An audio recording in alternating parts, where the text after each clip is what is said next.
For joining us this evening. It's the Lancaster Healthy Community Commission. So we can go ahead and call our meeting to order, and it looks like I have about 3 minutes, 2 minutes, 3 minutes after 5. So we'll do roll call. Commissioners Fahey. Here. Hearns. Here. Latanzi. Here. Wiley. Here. Vice Chair Fluke. Here. Chairman Derryberry. I am here as well. We have a quorum. So do we have anyone here tonight to do the invocation for us? Now, and Commissioner Hearns, I know, have you done it yet for us?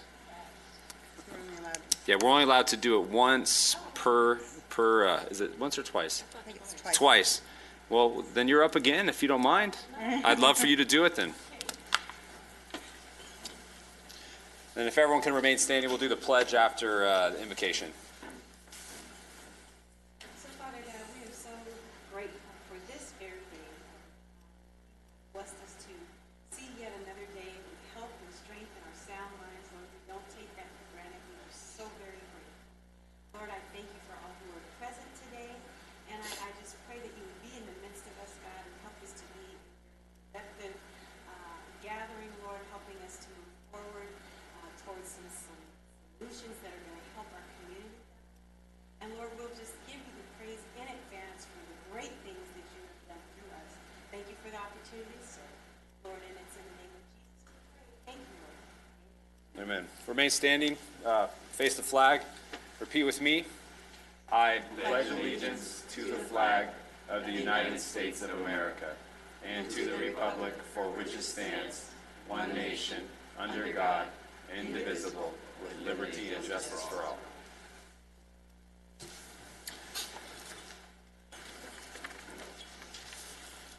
Okay, so we don't have any agenda items to be removed tonight, do we? And we have one speaker card. Mr. Paul, did you want to speak now, or do you want to? Okay, you're up. David Paul. Mr. Chairman and Commissioners, good evening. It's so much fun to be here. I asked to speak early because I'm shooting over to Steve Owen Park to go to the homeless meeting. So I just wanted to come. We had such a good time last time, at least I did. And I wanted to just tell you this. I watched this show on Sunday, maybe it was Saturday, I can't remember. It's Sanjay Gupta, and he has a weed 4, it's a number 4, and then it's pot versus pills. So that was very educational about the recovery programs that are using medical marijuana now to help fight the opioid addiction. And that was so inspiring watching that show. You know, I've been on these strong painkillers for 20 years almost. I never do more than 1 or 2 of them a day because I have the respect for the power of these things. But now you're looking at a man in full throes of opioid reduction, withdrawal. You know, I just stopped taking them because the brain science is so profound about what happens. And I think people can understand that real easily when you show them scans and what's going on in your brain. But there's so much hopelessness and pain that most people aren't equipped to just deal with it. So I pray you do find a solution that is workable, and I just implore you all to watch that Sanjay Gupta special. It's very inspiring. So thank you very much for your time, and it's a pleasure, and I can't wait. And I'll be watching. My wife's recording it, so all our guests, I'll see what they say, and I'll be paying close attention. So thank you very much, and see you next time. Thank you, Mr. Paul. Enjoy the next meeting. Okay, so then moving on, we have a couple consent calendar items this afternoon. We have our meeting minutes from our March meeting. Obviously, we were dark in April while the city recovered from the election. And then we also have a consent calendar item, resolution number HCC 02-18, and that's to establish our regular meetings to be conducted at 5 p.m. to accommodate everyone's schedule, and hopefully we can get a little bit of attendance and participation from the community for the time change. So we could take those all together and approve both consent calendar items at once, or if we have any issue with those, and we can do them one at a time, whatever you prefer. Bundle it together. Okay, so I just need somebody to make a motion, and then I'll take a second, and we'll vote. I move that we combine the two items that's on the agenda and take a vote on them at this time. Okay, second. a motion by Commissioner Wiley, a second by Commissioner Hearns. All those in favor, go ahead and vote.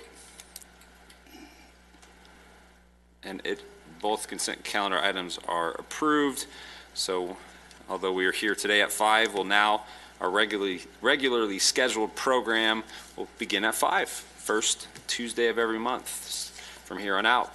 So to carry on from our last month's meeting, our March meeting where we heard from the hospital and some of the medical community and the fire department, the paramedics, we thought it'd be prudent so we can hear what's going on in a couple of other of our groups, and those being the Antelope Valley Union High School District, and we have the Antelope Valley Community Clinic and the Tarzana Treatment Center this evening. So I think we have somebody here from the district.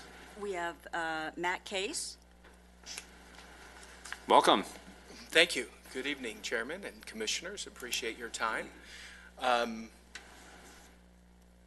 I am certainly open to any questions, but just to give you kind of an overview, we have 16 schools in the Antelope Valley Union High School District. We're strictly a high school district, and we have several, at least 8 feeder districts feeding into us. So we're not a unified district from K through 12, which really makes for some unique situations. We're serving about 22,000 students on any given day. Very transient population. I was just talking to our director of special education, and he was telling me that he queried our current seniors. So looking back 4 years ago, just to give you an idea of our transient population, looking back 4 years ago, we had 860 special education students coming in. Today, that same cohort of students, we're at about 180 from that cohort. So that's about 16% of those students starting 4 years ago finishing with us. And so the challenges with that are that when we have programs, our programs are, long-term, 4 years, 6 years. We make 4-year plans, we make 6-year plans. But if that child isn't with us, even in that 4 years, it's difficult to get those positive results that we're hoping for. And it really helps to, expand the gap, the achievement gap, in particularly with different demographics. So that being said, I know we're talking about health here today, and particularly drug use. Consistently, in our top 3 reasons why kids are suspended, it's for drugs or alcohol. Drug of choice being marijuana, and so they're either possessing it, or they're high at school, or they have paraphernalia. Occasionally, they may be selling it, and if that's the case, that's a mandatory recommendation for expulsion. The other incidents I just mentioned would be typically suspension, and then some sort of a diversion program. This year, we started a new diversion program. Previously, it was offered at a particular school site, maybe 1 or 2 throughout the district. And by the way, our district covers a big geographic area, all the way from Quartz Hill to Little Rock, and we serve every student in between. And so last year, what we were noticing is that when a child would get in trouble in their first time offense for drugs or alcohol, we were seeing about 30% completion rate of our drug diversion program.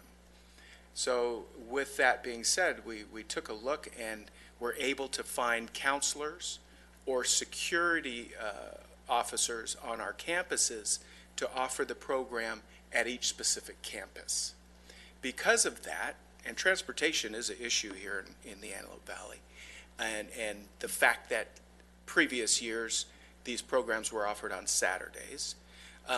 So with the change, offering it at each school site with a person, an employee, a staff person who works at that school site, as well as offering it during the school week, we're seeing over a 70% completion rate. So that's been a real positive for us this year. But our next step is to dig a little deeper, drill down a little bit more in the data and see if those students who are completing are continuing to use. So that's going to be phase 2 in our process.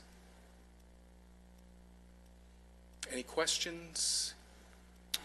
So you didn't have the benefit or the kind of eye-opening experience we had last meeting where we had both a speaker from the Los Angeles County Fire Department and emergency room doctor, as well as one of the doctors in the psychiatric department at Allen Valley Hospital, explain some of the problems that they were seeing. And you mentioned marijuana. You said, I think your words were more or less the drug of choice. How much, if you know, are you seeing with some of the methamphetamines and opioids and those sorts of drugs through your campuses? Honestly, almost non-existent. Really? Yeah. Wow. Now, certainly there's some occasions where we see kids and they're out of it, and we don't know what they're on. So, that's a possibility. But as far as us confiscating any kind of paraphernalia or drugs, it's typically, like I say, alcohol or marijuana. Now, some people believe that's a gateway drug. And so now what are their parents using, or what are the adults in their world and their lives using?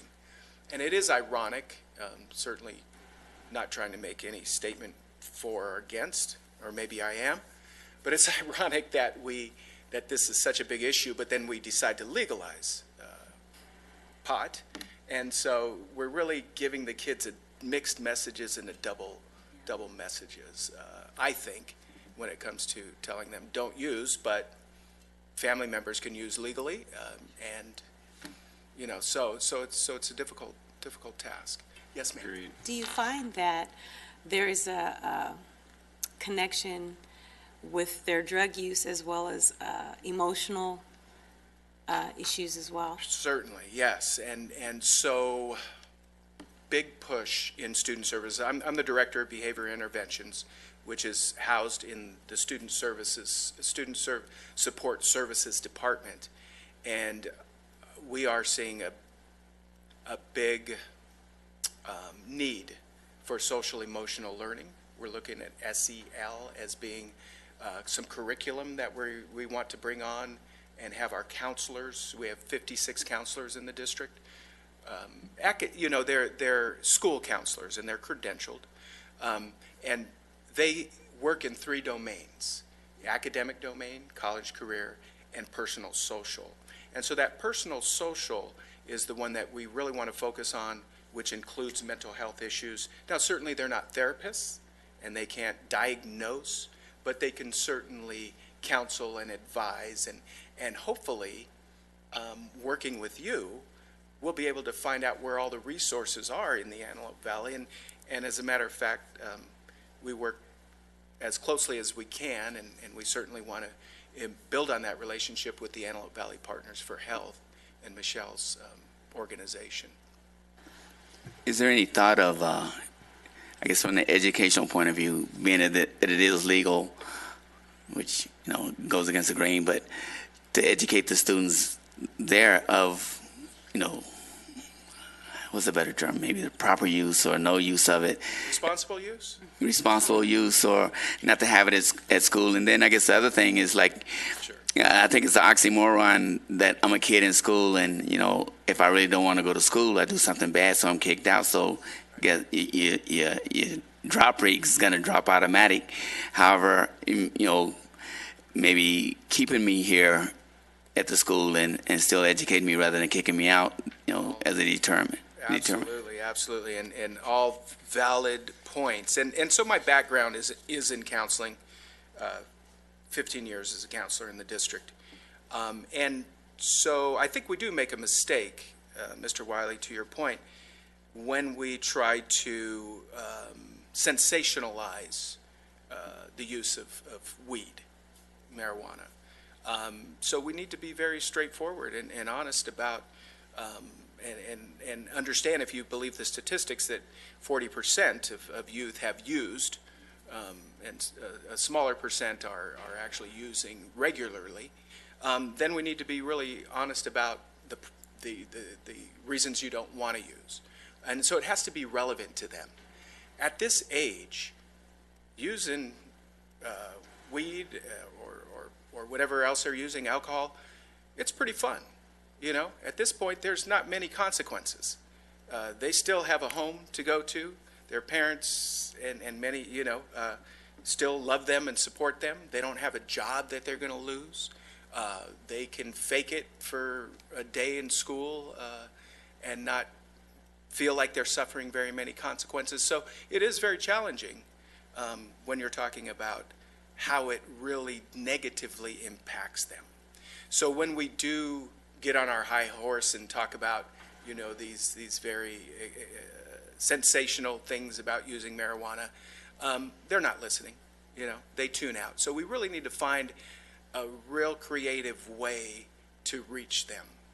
And your second point about suspending kids, we've done a really good job in our district, and many years ago, I'll tell you, in 2011-12, we were spoil the rod, or spare the rod, spoil the child type school district, and we suspended somewhere around 6,100 students that year. And this last year, 16-17, we suspended 3,300. So we cut that suspension rate by 46% because we're understanding, the kids need to be in school, and so the reasons we looked at the reasons we were suspending kids. We looked at other means of correction. We've done a lot of professional development in that area. And absolutely, we agree. Let's keep them in school. Thanks. So first, wow, I have a comment. 56 counselors with 22,000 students. You must have phenomenal counselors. That's tremendous. Also, I'm very relieved to hear that in your experience in our high school population, we are not seeing a clear problem with methamphetamines. It's one of my takeaways. One of the suggestions that was brought up during our last meeting, based on the data indicating that methamphetamine use below the age of 17 seems at this point to be a non-issue in the Antelope Valley. And once you start your use, then Lord help you, because there is a very tough road, if any road, to coming back. So one of the suggestions was focus on the high school group, focus on partnering or some sort of development with the school system in terms of some sort of solid education program. And then if you think about your comment of the transient nature, which also speaks to the dynamic nature of the Antelope Valley population, it seems as though if this concept were to have some sort of development, it couldn't be the same forum or the same format every single year. There would have to be sort of like a 4-year cycling program, so that instead of saying, I've been there, done that, it's, oh, well, yeah, some of it's the same, but some of it is different, and I'm still interested.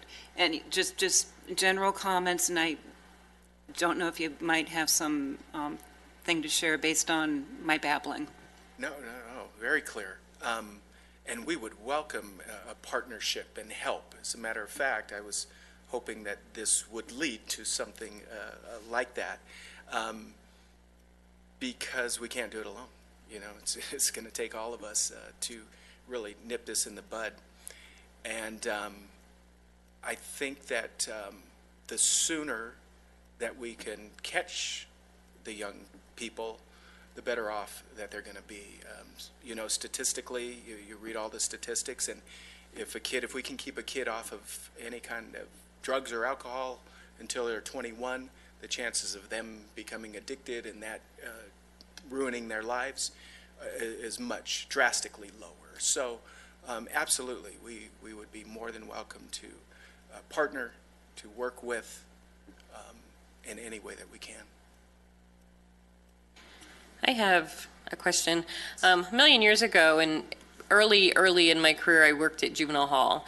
And one of the things that we used to see coming in is a lot of the kids with more significant drug use were no longer involved in school. They had dropped out.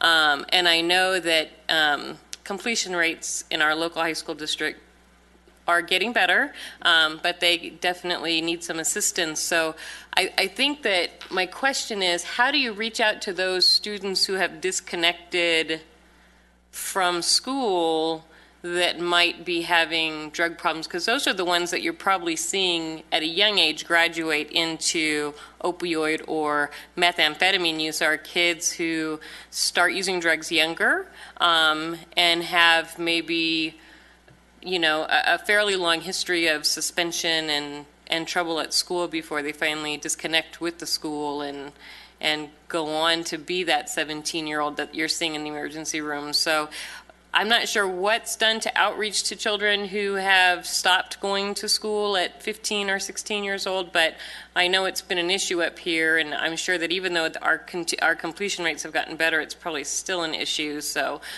is there any kind of outreach that's done currently to students who've left school, especially like 16 and 17-year-olds? I'm sure not enough. And it makes sense when you say that those kids are just disconnecting from the school and leaving the school. And those may be those adolescents who are using those harder drugs.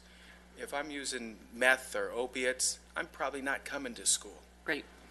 And then with our transient population, we don't know where they are. So we're probably not doing a very good job recovering and recapturing those kids. I think, and certainly don't want to discard those kids as not needing the support, but I think that maybe we get more bang for our buck initially, or at least going forward and creating a plan or a program with the kids who are showing up. Even if they're showing up, their attendance isn't good, and we can look at that, and why isn't attendance good? Maybe it's because of use. And maybe that is the kid who's on the brink of not coming back. Right. So yeah, that's a tall order, and I would have to say we're not doing a great job with that. Well, thank you so much for coming here. Yes, Absolutely. Thank you. So, Matt, I know that we're working a lot on mental health programs Yes. in the high school, and we know that a lot of our students have gone through trauma in their lifetime. We have a huge foster youth population up in this community. What's being done around like coping skills? Is there anything being done in the high schools of teaching the students how to cope, especially once they come out of the system and start getting even more pressures of life? And although they might have been seeing a psychiatrist and on some sort of antidepressants or things like that, that then is leading them to the harder kind of meth and opiates and heroin. Is there anything that is helping to prepare like stress coping skills, especially around trauma-informed care with the students in the high schools? Right. And yes, we do have a big foster youth population. Our population of foster youth is about 2 to 3% of our students, which every metric for a foster kid, in every metric, there's a huge gap between the general population and the foster youth. So that's certainly an area that we are working very hard to address. As a matter of fact, this year we started something, and this will touch on what Mr. Wiley was talking about as well. We have rooms called OCD, on-campus detention. And this year we have started looking at those rooms and looking at their productivity. When that child goes there, what's happening or not? And we were finding a lot more of or not than what was happening. And so we've been really diligent this year with board approval to actually pay some folks to become at-risk coordinators, to put counselors in those rooms. And our superintendent has been supportive enough to go out with us every quarter, take a look at those rooms, and see how schools are doing. And our goal for next year is to completely change those rooms from an OCD room to a student support center. Our goal and our vision is that that student support center will become the hub of all of the mental health supports that we need. Because kids aren't getting in trouble just because they're bad kids. They're getting in trouble because they have issues, trauma issues. They've been moved around 10, 12, 14 times possibly. They may have mental health issues. They may have big gaps in their education. And in order to not be embarrassed in the classroom, maybe they're acting out so they can get kicked out. So we're really proactively looking at this room. We just, as a matter of fact, wrote a job description for to get basically on each campus an at-risk coordinator who can, so it'd be a teacher, a counselor, or other, who can take some periods off from their assignment to just be focusing on that room. As far as foster youth goes, we just signed an MOU with Foster Ed Connect. It's a nonprofit organization. They work in California and elsewhere. And we're going to hire, I'm on an interview panel this month, to hire 2 educational liaisons. Those liaisons will serve 4 of our schools that have our highest population of foster kids. So they'll be split between Palmdale and Highland and Eastside and Lancaster. And those liaisons will have a caseload of 15 to 20 foster kids who they'll be working with very intimately, as well as working with the other foster youth, but very, like I say, very intimately. We'll have a referral system based on some metrics that we're looking at. So we're pretty excited about that. And so we have a lot of things going on, a lot of things in place. And obviously those things, it's going to take some time before we see some data that really proves that these things are working. But anecdotally, I don't see how they can't work. Yes. First of all, I'd like to say that I commend the steps that have been taken thus far. Thank you. To address such profound needs. One thing that stands out in my mind is prevention. And that I don't know if it's doable, but what kind of came to mind is a curriculum that could be taught in class, not just when they offend or get suspended, but in class, make it a part, just like health education or any mathematics. Because what happens is there are a lot of kids who are dealing with things in secret. So they're not always acting out. They're not always using, but they're still going through their own private hell and doing their best to keep it together. And when things are addressed openly, then it kind of destigmatizes and no one has to feel like, okay, I can't say anything, because all the kids are receiving that information. All the kids are, receiving the coping skills as Ms. Fluke mentioned. So it's just a thought, and I know it has to do with policy and all of that, but it's just something to think about, so that all the kids, they don't necessarily have to act out to get the attention and the tools that they need. Absolutely. That's a fantastic suggestion. And we are looking at, they call it SEL, social emotional learning, and haven't quite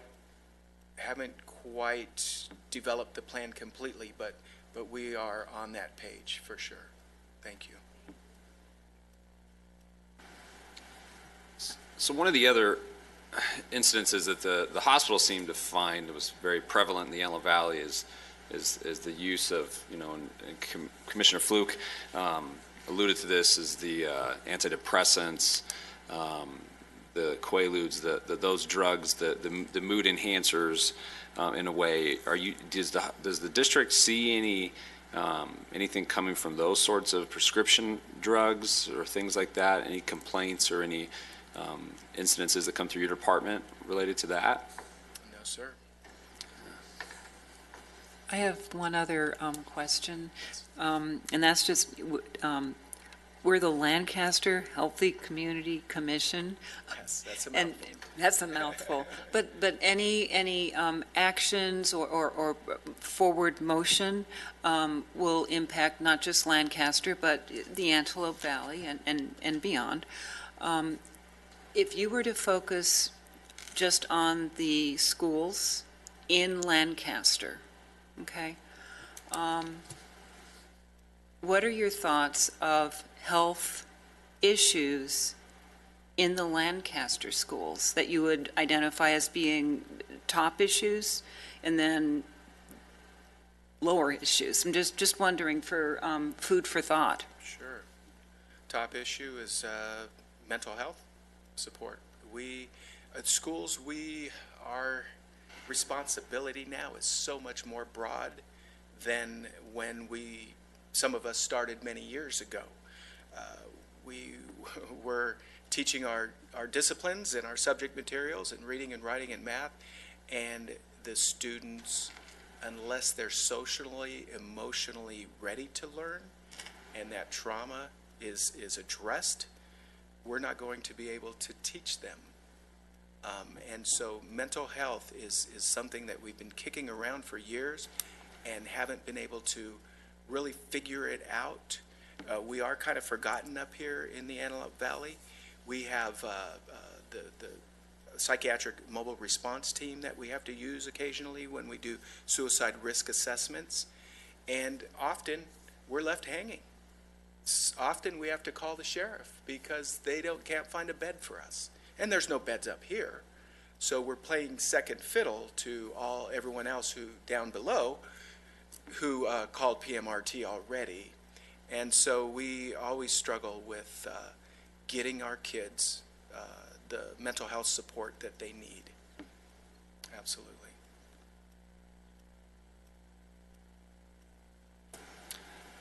Well, I always ask this question in closing to all of our speakers.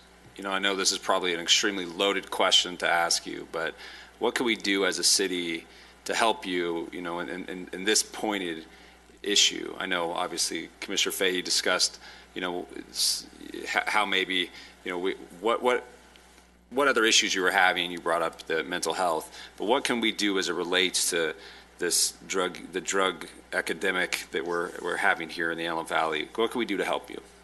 Okay, so maybe one thing that I've thought of, Mr. DeRico's son was an assistant principal at AV High School, and he's since left just recently. But he had told me that his dad's department was working on a resource list or document, and he said that when his dad was finished with that, he would let me know. But he's since gone, and I'm really hoping that I can get that list. I'm currently, I'm double dipping, I guess. Mr. Wiley, cover your ears.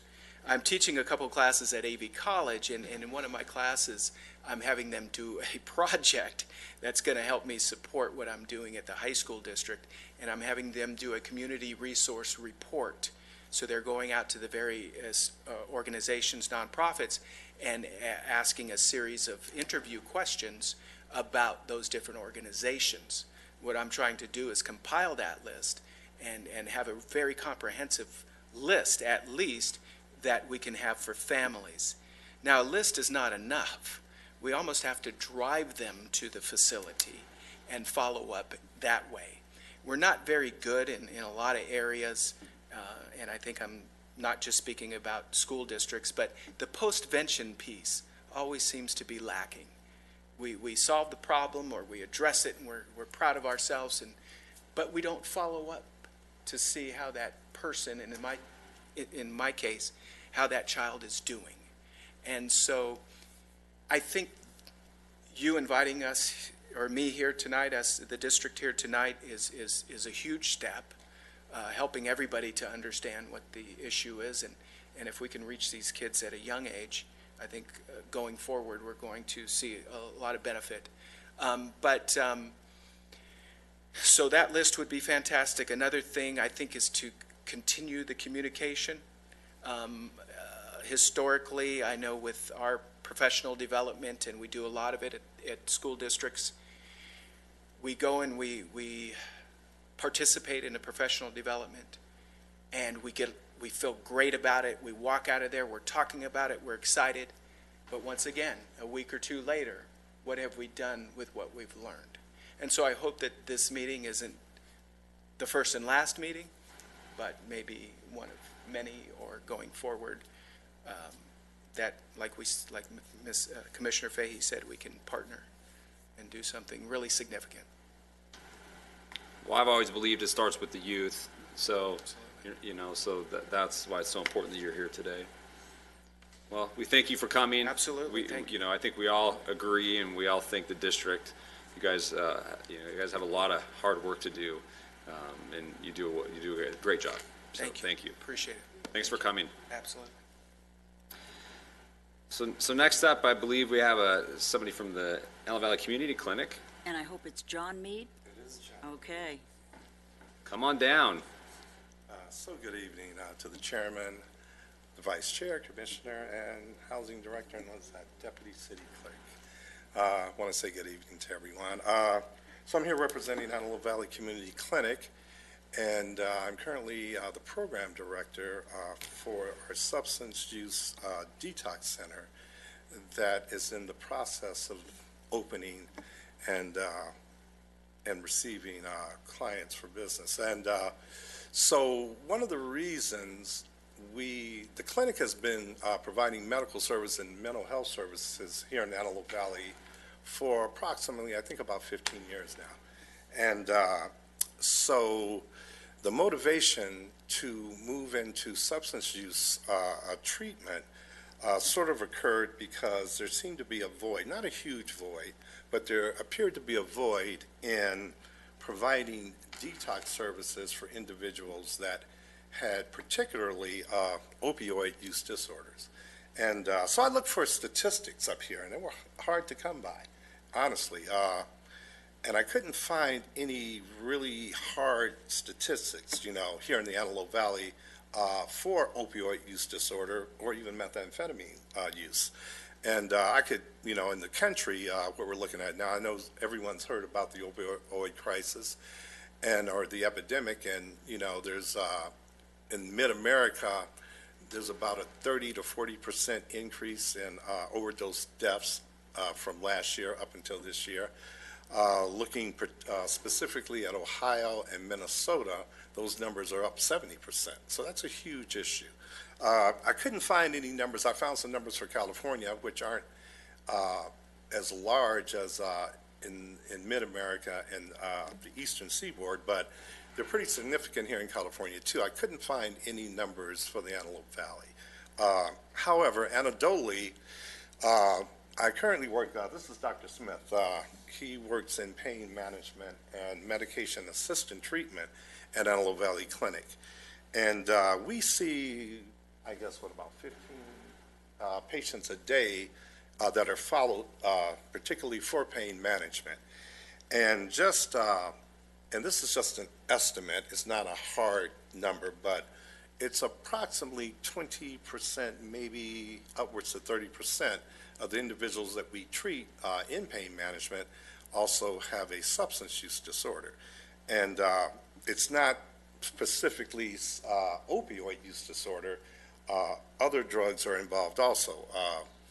For example, we have one woman, a 55-year-old woman. She's been followed, I don't know, maybe 6, 7, 8 months for pain management. And one of the issues with that, and she has legitimate pain. I think she was in an accident a few years ago. So the pain is legitimate, but one of the issues is that if they're using any other drugs or if they're abusing the opioids that we're prescribing, then the doctor cannot write prescriptions. We can't treat them. So, this one lady, she repeatedly tested positive for cocaine. And so one of the problems that we had been running into was providing detox services for individuals immediately. We're partnered with Tarzana currently, and we do refer to Tarzana. However, Tarzana does not have a detox facility here in the Antelope Valley. And so what happens is that you get an individual, they have a substance use disorder, they're willing to admit to it, they're willing to even consider change and enter into treatment, and we have a tendency to lose them because we can't get them there quick enough, because they're out using again, and we may not see them for a month, 3 months, 6 months. So our motivation was to, provide services, to these individuals that we weren't able to really help ourselves. That's where the motivation originally came from. So we opened up a detox facility here in the Antelope Valley. We're going to be opening doors May 14th. May 14th. And so we're going to, I was noticing how the gentleman from the school district was talking about the adolescent and the adolescent problems with marijuana and with alcohol primarily in the high schools. And what usually occurs, and I think you asked a question, Commissioner Hearns, about this being marijuana being a gateway drug. And when you look at it from a scientific perspective, there's nothing intrinsically within marijuana in the chemical structure or anything that would drive someone or cause someone to use another substance, right? Or to move on to a quote-unquote heavier substance. What usually happens is that it is what we call in the industry peer pressure. And it's not as if someone is actually forcing them into using it. It occurs because they become a part of this little subculture. There's a lot of young people that smoke pot, periodically and never get heavily involved in it. There's a lot that will smoke marijuana throughout their entire lives. We have individuals that come into the clinic and they're in their 40s, 50s, and 60s, and they're smoking marijuana. They're not doing anything else, but they've been smoking marijuana, I guess, since the hippie movement or something, right? They're still smoking pot, right? So, but it is an issue to deal with, and by the time we get them, all of the traumatic experiences they've been through, all the mental health issues have grown tremendously by the time they're in their mid-20s or their 30s. So our facility, in addition to providing medicated assisted treatment and detoxification services, since we sort of specialize in mental health, we use licensed clinical social workers primarily, and so we will be dealing with all the co-occurring mental health issues. What's unfortunate is that detox can last anywhere from 7 to maybe 12 days. And so our challenge is to be able to provide a continuum of care for these individuals once they complete detox. So our idea is that we're going to eventually, we don't have it yet, but eventually we're going to provide partial hospitalization and IOP services, and we're going to put them in what we call structured living. We're going to put them in a setting almost like a residential treatment program. The only difference is that they will have some freedoms, and we're going to sort of create different phases, and depending on their recovery, over time they'll have more freedoms and have more access to integrating back into society. Another huge issue that we run into with substance users is that lack of education and the lack of vocational skills. So you get an individual that's 50 years old and they've been using drugs since they were 18 or 19 years old, and they have over that period of time found it difficult to, remain employed, at a consistent basis. And so at that point in time, not only are they dealing with the substance use, they're dealing with all the other mental health issues, the depression, the anxiety, everything else that comes along with that, the lack of self-worth and the lack of self-esteem. So we want to, what we're going to do is we're going to address, in addition to the substance use, all of the other co-occurring mental health issues, and hopefully, be able to provide, services that will enable them to integrate into society even at, say, 50 years old. So that's our whole idea of what we're trying to do. I think the doctor wants to come up and talk a little bit to you. Are there any questions? No questions. Good. I think we'll wait just till the doctor speaks, and we'll maybe ask some of both of you. Okay, sounds good. Thank you. All right, that's a little bit of a surprise. Thank you. A couple of things that I just wanted to add. We heard the gentleman speak earlier very eloquently about what they're doing with the young people. Now, when those young people leave high school, that's when we see them. Those same young people who are having some of the substance use disorder problems, when they leave, because we're talking about a population that's 18 to 35 years old. So those problems that you are addressing, we also have to address once they leave school. And I'm speaking strictly of the substance use disorder situations now, because when we talk about the 18 to 35 population, those are the people that we see in clinic every day, that I see in clinic every day. And, when we all talk about, well, there's an opioid epidemic, what that really means is that there are young people who come into my office every day.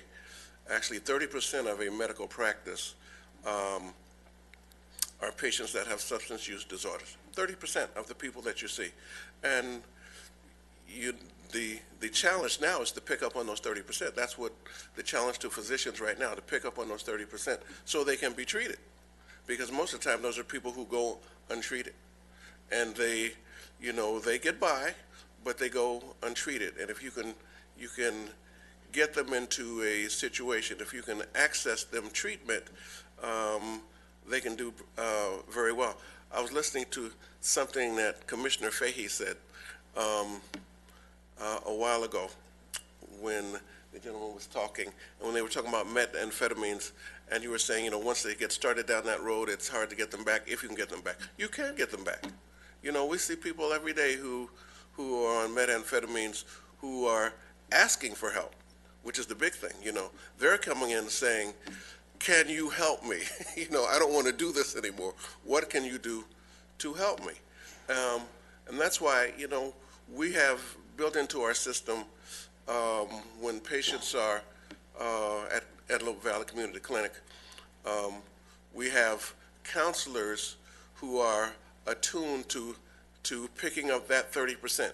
It starts with the family practitioner or the internist who sees that patient, and they're coming in for something completely different.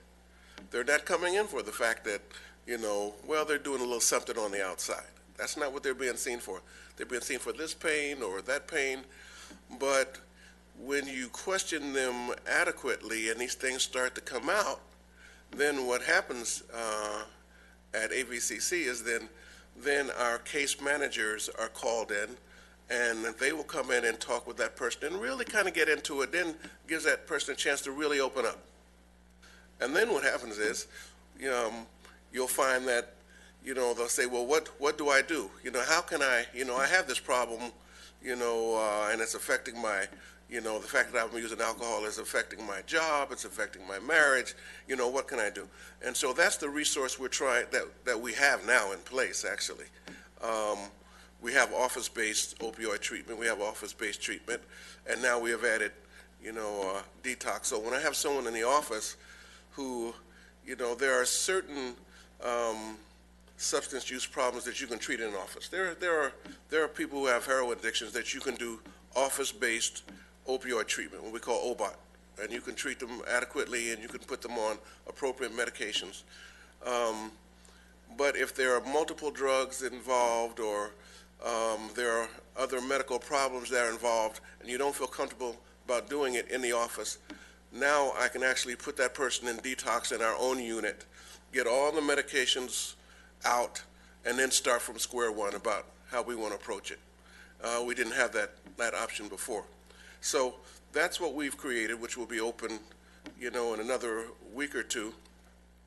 And the other, just real quickly, the other thing is that when the first gentleman of the night who talked, tall gentleman who came in just to speak. David, Yeah, and he was saying how, he had seen Sanjay Gupta, and they were talking about marijuana, or what we call cannabinoids, marijuana or cannabinoids, and how cannabinoids are effective, and they are effective in terms of pain control. I also do pain management, and so, they're effective in terms of pain control. But we have to keep in mind that, when we talk about the opioid epidemic, the majority of the epidemic is secondary to prescription medicine. right. Double what you see for heroin addicts or something like that. Most of the people that you're going to be taking care of are people who had a hysterectomy, were put on opioids, and never was able to stop the opioids for whatever reason, physician-related or patient-related, or the guy who hurts his shoulder. Those are the people who really are part of the opioid epidemic, and you have to say, what do you do, with those patients? And those are the patients that we see every day. They come in and they have this problem, and those that are coming in, many of whom are coming in are saying, how can you help me? I'm on this drug every day now. I don't need it. The pain is gone, but now I need the drug because when I don't have it, I have pain. So those are the people who we see and who we treat and who we're getting access to care that didn't have care before. Thank you all for coming. In terms of alternatives to opioid use, is there a consideration for natural avenues? Absolutely. The best circumstance is no medication at all. Mm-hmm. That's the ideal. I tell that to patients every day, multiple times. The best is no medication at all. We put you in detox, we wean the medications out of your system, we put you into treatment, counseling, and no medications at all. That's the ideal. Unfortunately, statistically, those are the people who relapse the most. Those are the people who are going to relapse. So, and not everybody. Now, there are those people who do great, but statistically, the majority will relapse.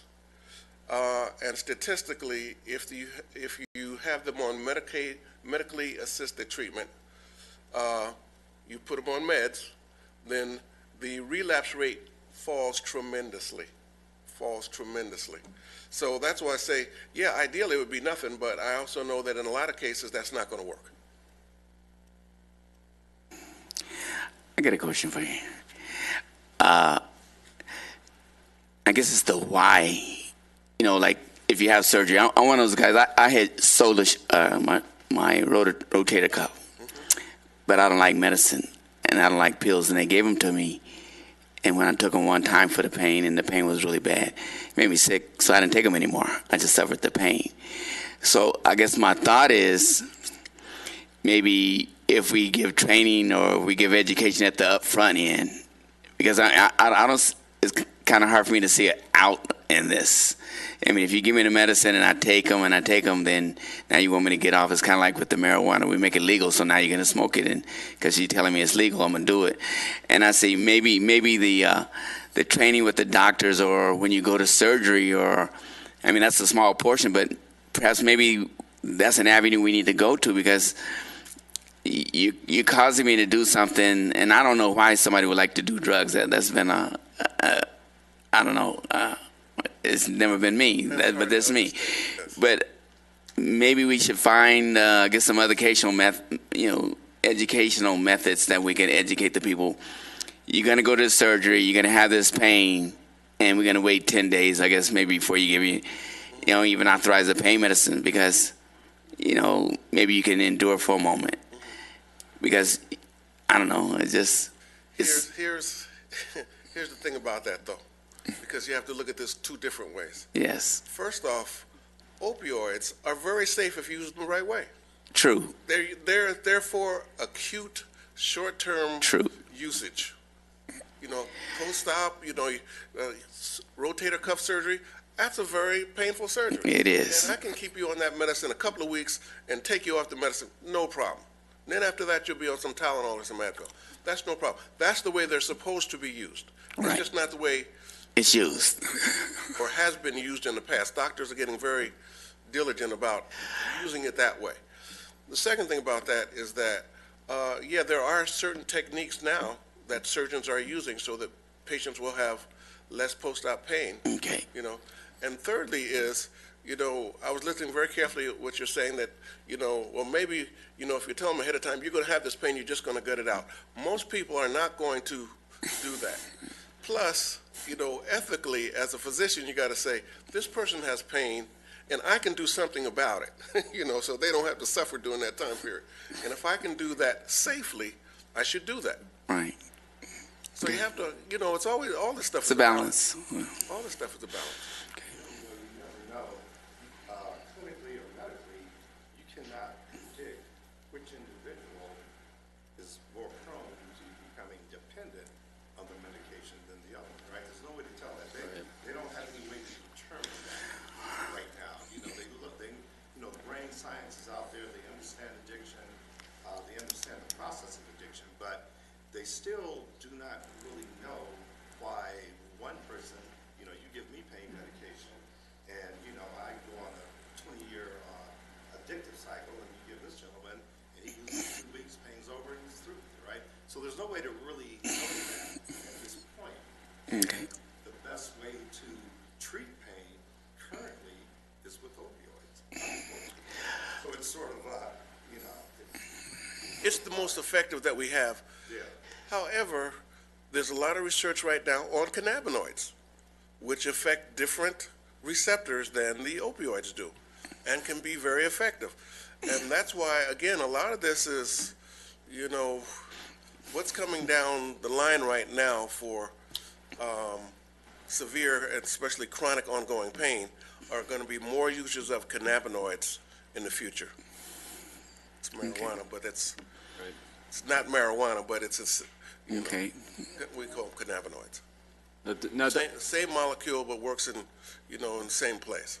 Doctor, what is Antelope Valley Community Clinic doing, if anything, to track the, I hate to call them, this is the word used by the emergency doctors, the frequent flyers from hopping from your clinic to the next clinic to the ER.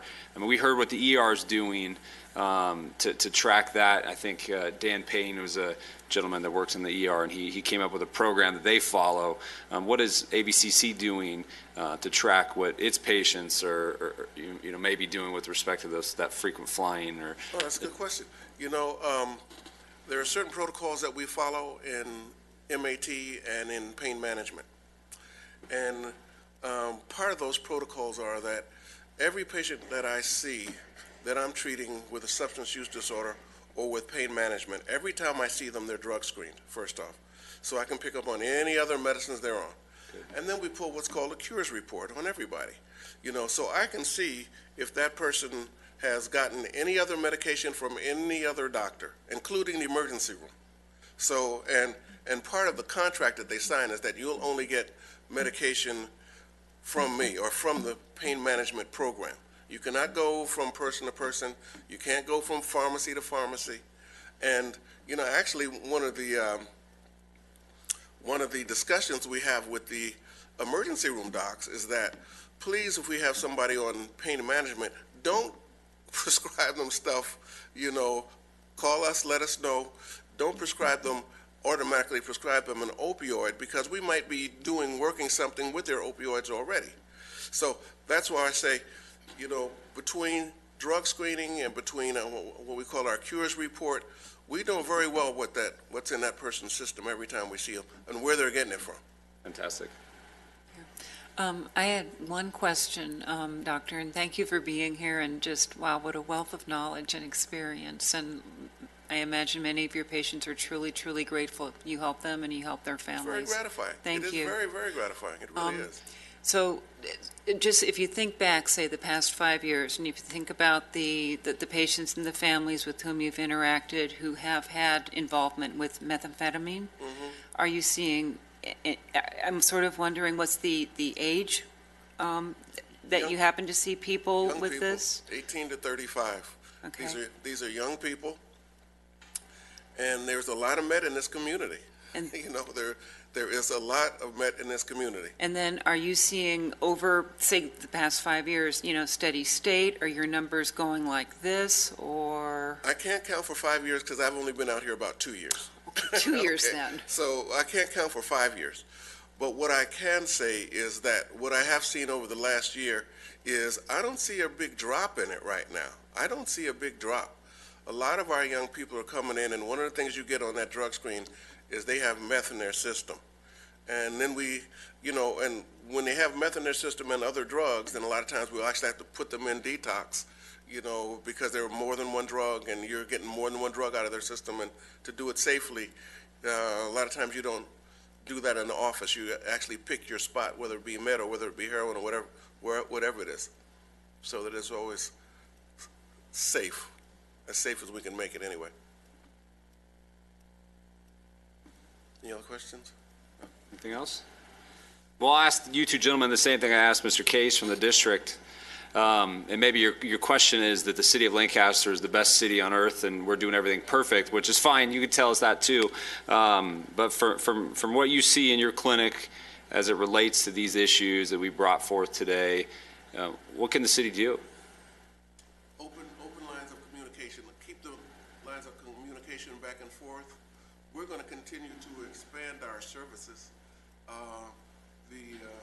The new unit is in Palmdale. I'm sure there's going to be a Lancaster unit because that new unit is going to be full, very quickly. There are not many facilities that will accept a Medi-Cal patient. Sure. And there are going to be those that we also scholarship as well. So we just need help. So that facility is going to be full very quickly, and we're going to.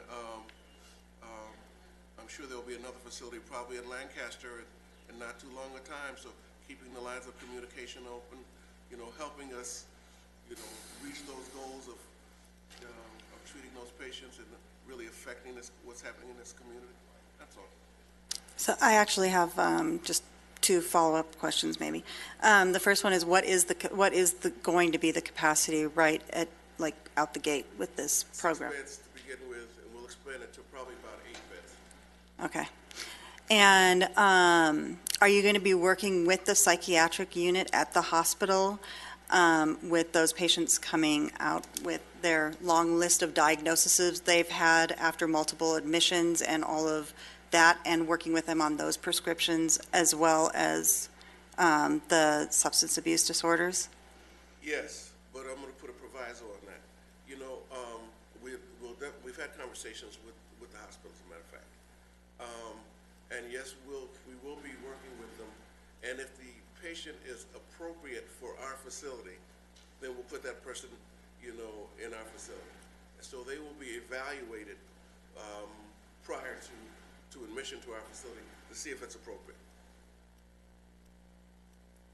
Well, I think one of the things that I've heard, and Michelle, you'll agree that this seems to be a problem, and I think we've tried to tackle it in many respects before, is what in the world is everybody doing? And what I mean by that is this resource guide that Mr. Case brought up, and I think I was educated today on some of the things that the community clinic is doing that I was unaware of. And I think it's, if the city, maybe the city can provide the education and what resources are available. I mean, Commissioner Fluke will agree.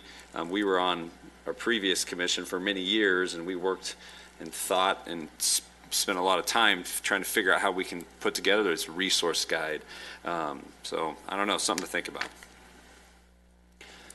So I mean, I don't know if this goes into next steps, but the county of Los Angeles is working on 1 Degree. I don't know if anybody's heard of that, but it is a referral and resource data management program, and it does have, so you can refer right in, and it is going to have a case management piece also. So like the counselors at the school will hopefully be able to speak with another caseworker or something on the other side of the referral so that that communication starts. So they're just starting to roll that out through their whole person care program that they have. So it's a good possibility of something that I've personally dreamed of having in this community for over 10 years, and that we worked on as well a couple of years So the ago. funding's coming from the county. They already have money to do it. Yeah, it was through a Medicaid waiver. And they have resources to do it, and it's important to them, and it's a motivating factor. And all of us will be able to use it.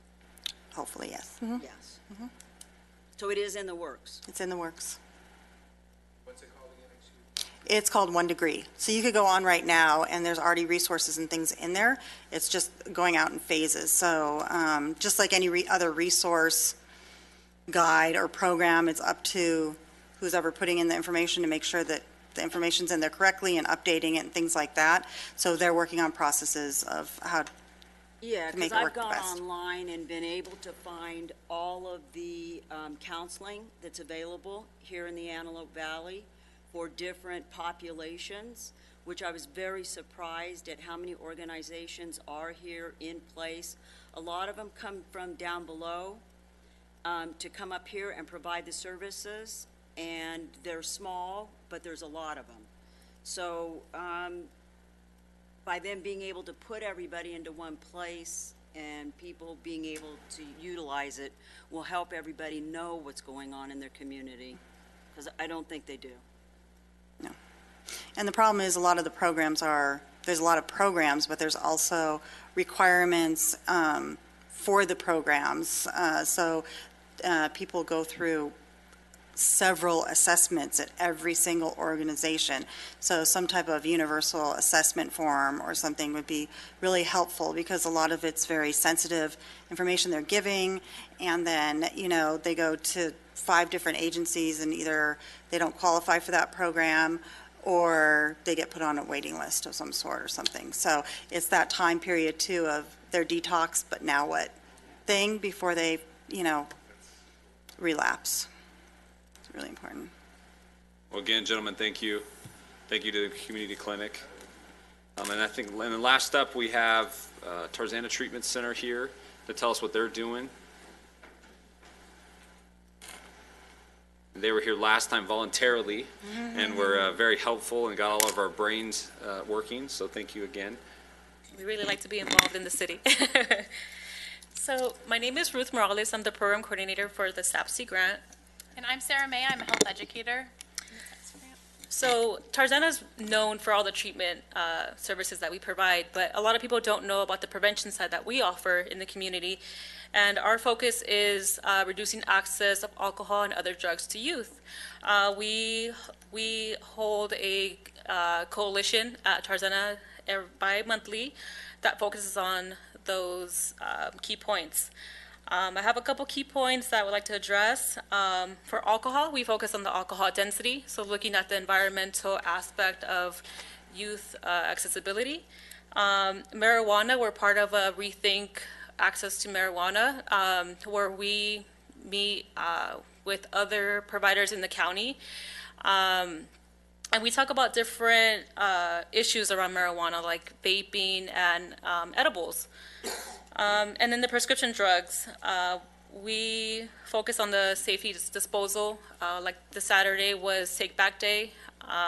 So we really try to promote and educate the community about these key points. With the meth issue, we're currently working on a meth needs assessment where we are hosting key informant interviews with stakeholders in the community, and also focus groups with youth and adults going through treatment, the general population, who else? We've done some with the Boys and Girls Club here. And and other service providers. So we asked them questions in regards to meth, as why do they think it's such a big issue in this community? The reason why we're doing this is to really narrow down the issue of meth in this community by having these conversations by people that are in the community, so we can really see and address the issue. So with this, we're doing a data analysis so we can have a better understanding of the issue. And then we also do some different community events to get community involvement.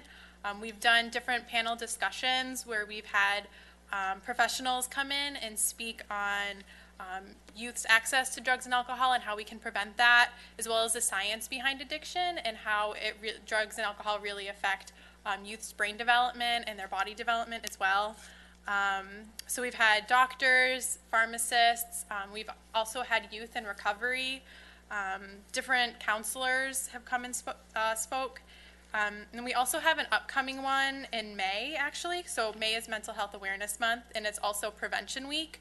So we kind of took that as an opportunity to put those two together and kind of understand how mental illness and prescription drug use play in together.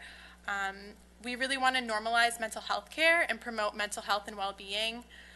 So we're having speakers, speakers that can come and kind of give more information on that. We're also going to have a health forum as well, so resource tables that people in the community and different organizations can come and promote resources and let everybody know what they offer. And so that's going to be at the City of Hope on May 19th from 10 to 2 p.m. And we're really looking for just support and getting the word out there in any way that you guys can help us with that as well. Yeah, absolutely. So it's May 19th, so it's a Saturday, and it's from 10 to 2 p.m., and it's totally free and open to the public. So, yeah. You can pass out the flyers. I have flyers if you guys are interested. Okay.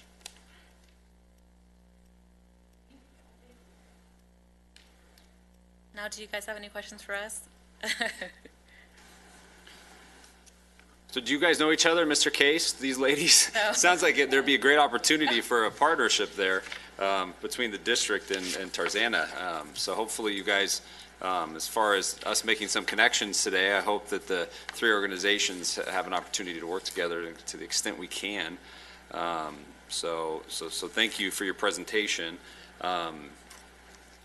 So obviously, when you were here the last time, you heard the presentations from the previous speakers, the hospital, and then the paramedics, and you brought this to our attention today. I guess in short, what do you, besides the youth, or you obviously have other programs available for I guess our adult population as well, correct? Yeah, so we do offer treatment for adult. Like the gentleman mentioned, we unfortunately don't have a detox out here in Antelope Valley, but we do have it on our main site in Tarzana. You have detox at your main site? Yeah, at our main location in Tarzana, the city of Tarzana. But we do inpatient and outpatient for both youth and adults.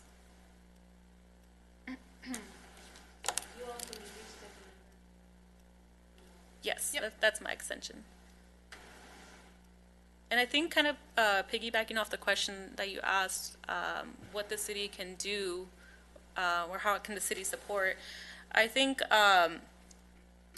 really, like they mentioned, having that conversation within different partners in the community, it really takes a village to make a difference. And I think if we all work together, it makes it a little bit more feasible. And just, I think also the enforcement piece with that part within the city would be very beneficial. I don't know if you have anything else. Yeah, just enforcement on policies that are already in place. We do responsible beverage service training for alcohol retailers, and we do notice an oversaturation of alcohol retailers. We're actually working on a project right now with our youth, and they're understanding how all of these environmental factors really play into their health, and so they're looking at all of the alcohol retailers that are within their area, and we want to take that information and just make it known to the community. So just support, I guess, from the city on, knowing the laws that are in place and understanding that having an oversaturation can really affect our youth's health. So I think that was all I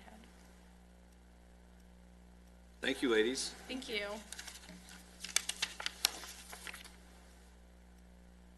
So where do we go next, commissioners? I don't know, it seems like everybody came to the same point at the same time, I agree. that everybody's kind of trying to figure out what the real, true issue is in our community. What's the most important drug? What age group is it? What to do? It kind of seems like everybody has come to it at the same time. Well, you know what To get organized a little. Well, and I think what I heard, and this is not, I don't mean this to be insulting, but everyone does little things. I'm not saying what you're doing is little, but what I'm saying is that if we took what everyone is doing and put it together, put the puzzle together, then we can do big things, because we can affect change at a greater level, because all the organizations will know what each other is already doing. So we're not duplicating efforts, and I mean, this gets back, Michelle, I mean, how long did we come up with ideas to do this red book of sorts? Everyone, I don't know if we all are aware of the old red book that used to be in the Antelope Valley, and the red book was this resource guide for all of the organizations. I think, a lot of times when I think of the community-based organizations, I just say, well, Michelle Fluke and ABPH will do it because they do everything. And that's not really fair to them, but I'll pick on Michelle because she's sitting next to me, so I can do that. But to me, that's what I heard today. I mean, I heard it from all of our speakers. It's, what's available, what's here, where's the referral, how can we make the referral, how do we know if the referral will go through without it being blocked, are they eligible? So I don't know, maybe we need to get somebody from the county to come tell us about this 1-degree program if they're available. I don't know, I looked and they did update the red book. I find it online, I use it. That's how I found out about all the family counseling we have. I found out about, and I started this because of the homeless issue. Sure.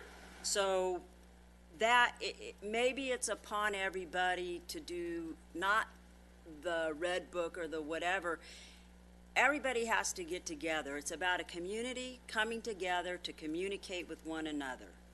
And maybe, I don't know how we want to do it, but people have to stop going and working in their own little silos in their own direction. Right.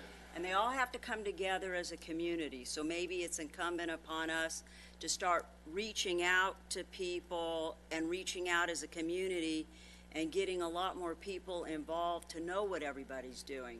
Maybe it's a resource fair, not for the public, but for the organizations. For all of us. It could be a fair. It's to talk. You think about the health symposium that ABPH has done for years, and trying to educate that part of the community with those issues, whatever those issues were for each one of each year is a little different, and but maybe maybe the city can help bring all of the community-based organizations, the hospitals, the clinics, and bring together these really isolated issues. Maybe that's something we can offer. So I think part of that equation is what we've done today. Yeah, 3 of them. Is a bringing together of agencies, of entities, and keeping that going, not just once, not just twice, but keeping it perpetual. And also as a social worker, by trade, we were taught to allow the folks who need the services to have a part, to have a say in what they see as their problem and what they see are some of the solutions. Now, of course, you're going to get some that are little bananas, and we know that. But then there are going to be those who have a real sense of what's going on. And so if we don't include them, we are missing it. What? So I think at some point, I'm not saying that when or how, but they definitely have to be a part of this equation. And I don't disagree with that in the slightest. And I think I'm probably the first to admit I'm the least qualified person in this panel to have a conversation about this. But the way I see it is if we can bring the organizations together first so that we know what's available, and then the next step is to have the roundtable with some of the population in the community that need those services. And then once we have that, then maybe we go back to the organizations to fill the voids with maybe some of the things that aren't offered. So I don't know. Well, I mean, I think that the organizations do talk a lot. They refer back and forth. I think a big issue is education to the community, but the biggest issue is access. I mean, it's so incredible that the clinic's doing detox, but those 8 beds, 6 to 8 beds, I mean, just forget it. They're already full, and you haven't even opened yet. I mean, it's just such a huge issue, especially the mental health component with the substance abuse. And I think that, you know, we have to figure out how we can also expand access to the services, because it's, I think that, you know, everybody partners together. I mean, Ruth was just, our project's ending, but we had community information ambassadors that learned every component of Tarzana, substance abuse, mental health in the community, and then went to parent groups and did education on the systems and how that worked. So, you know, everybody's kind of working together on it, but it's still, it's that access and the gaps in the services that you know, people are falling through just because there's not enough safety net. And I 100% agree. We have to have people there that have gone through the systems, and family members that have had loved ones, you know, go through the system that quite honestly have failed them, because it is not, the system itself is not a good system. From beginning to end to help them. So what do we do next? What's our next meeting? Who do we invite, or do we not invite anybody and we just discuss a roundtable for planning? Do we, what do we do? Who are we missing? So, I mean, we've had two meetings, right? I thought what was kind of interesting is that we've got a gap here of 18, is it 18 to 35? Correct. And you know what? They got to be in the system. They have to be a juvenile delinquent. They have to be arrested. They have to be on probation or parole or something. They're just not there lost in space. They have to have been. So, you know, we should be able to get to somebody that knows these 18 to 35-year-olds, and then, you know, I mean, they've got to be included. We've got to, there's a gap here we're missing. Well, we've heard from, so now we've heard from the high school district.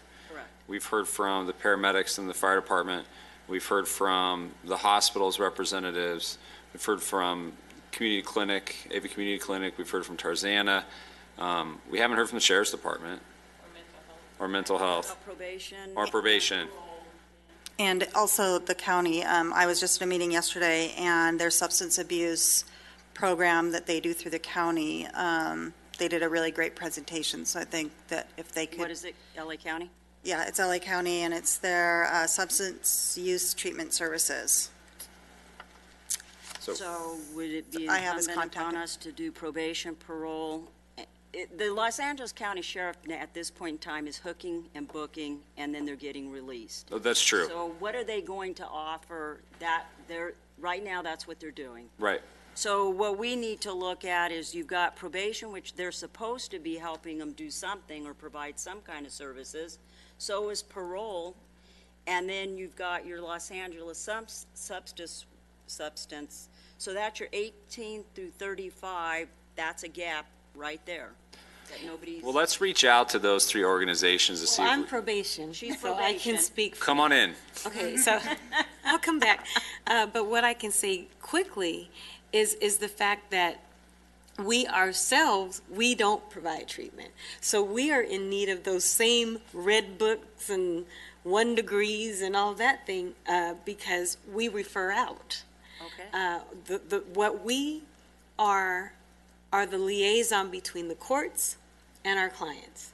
And so the court will order conditions of probation, and they'll say, you need to finish a drug treatment class.